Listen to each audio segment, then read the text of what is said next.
பிறந்த குழந்தையின் தலையை தொட்டு பார்த்திருக்கிறீர்களா? அங்கே ஒரு மென்மையான பகுதி இருக்கும். துடித்துக் கொண்டே இருக்கும். மருத்துவர்கள் இதை ஃபாண்டனல் என்பார்கள். தமிழில் உச்சிக்குழி. ஏன் இது மென்மையாக உள்ளது? மருத்துவ விளக்கம் என்ன தெரியுமா? குழந்தை பிறக்கும்போது தலை சுருங்கி வர வேண்டும்.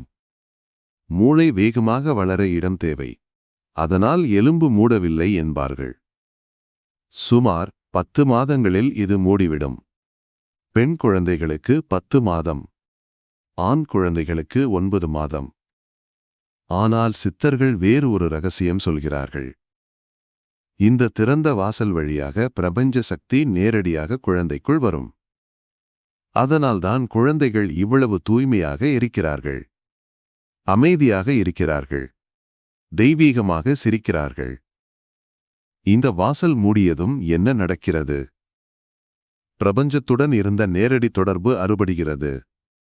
குழந்தை உலக மாயையில் சிக்குகிறது. இந்த இடத்தை சித்தர்கள் என்ன என்று அழைத்தார்கள் தெரியுமா? 10ஆம் வாசல், பிரம்மரந்திரம், சகஸ்ராரம். நல்ல செய்தி என்னவென்றால், மூடிய இந்த வாசலை மீண்டும் திறக்க முடியும். சித்தர்கள் வழிகாட்டியுள்ளார்கள். எப்படி திறப்பது? முழு விளக்கம் டிஸ்கிரிப்ஷனில் உள்ள லிங்கில் பாருங்கள். சப்ஸ்கிரைப் செய்து பெல் ஐக்கன் அழுத்துங்கள். குவாண்டம் சித்தர்.